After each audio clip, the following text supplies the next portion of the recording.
Yes સિક્યોરિટીઝના Amit Trivedi જોડાયા છે. અમિતજી, સ્વાગત છે આપનું સીએનબીસી બજારમાં. Very good morning.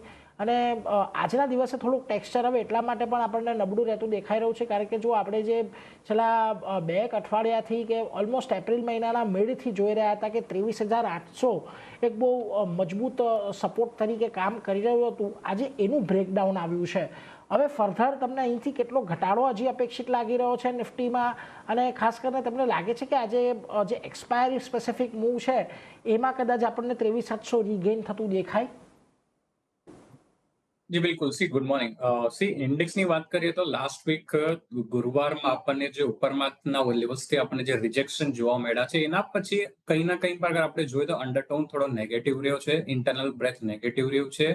અને જે હિસાબે તમે મેન્શન કર્યું કે રિસેન્ટલી જે 23,800 જે કન્સિસ્ટન્ટલી એક ટચ પોઈન્ટ રહ્યા હતા, એ આજે એમાં આપણને એક નેગેટિવ બ્રેકડાઉન જોવા મળ્યું છે. તો જે હિસાબનું ઇન્ડિયા વિક્સમાં ગઈકાલે ઉછાળો હતો, બટ કમ્પેરેટિવલી અગર આપણે જોઈએ તો આજે એકલું ઇન્ડિયા વિક્સમાં એટલો ઉછાળો નથી આવ્યો.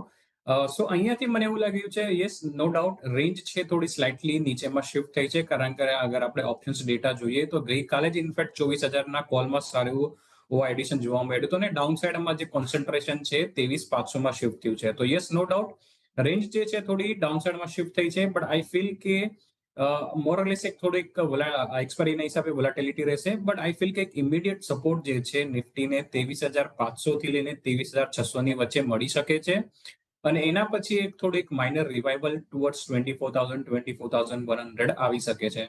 તો ઇન્ડેક્સ પર સ્લાઇટલી નેગેટિવ બટ ડાઉનસાઇડમાં સપોર્ટ પણ સારા છે. તો મોરલેસ ઇન્ડેક્સ પર જે છે થોડું ન્યુટ્રલ સ્ટેન્સ કહી શકાય છે. બટ અને અગર આપણે જોઈએ તો બેંક નિફ્ટીમાં પણ આજે જે કરેક્શન છે કમ્પેરેટિવલી લિમિટેડ છે. જે નિફ્ટીનો જે ડ્રેગર છે બેસિકલી આઈટી ઇન્ડેક્સ છે. તો અત્યારના જે ઘટાડો આવ્યો છે, આઈ ફીલ કે સિલેક્ટેડ સ્ટોક્સમાં બાઇંગ ઓપોર્ચ્યુનિટી મળી રહી છે. સિલેક્ટ સ્ટોકની અંદર તમને બાઇંગ ઓપોર્ચ્યુનિટી ખાસ કરીને મળી રહી છે, એટલે એના પર તમારે એક ફોકસ રાખવાનું છે. નિફ્ટીની અંદરનો વ્યૂ થોડોક નેગેટિવ, પરંતુ એટલો કોઈ બહુ મોટો ઘટાડો આવે એવી અપેક્ષા અત્યારે નથી, એટલે એના પર તમે એક ધ્યાન ચોક્કસથી રાખતા રહેજો. પરંતુ આગળ વધીને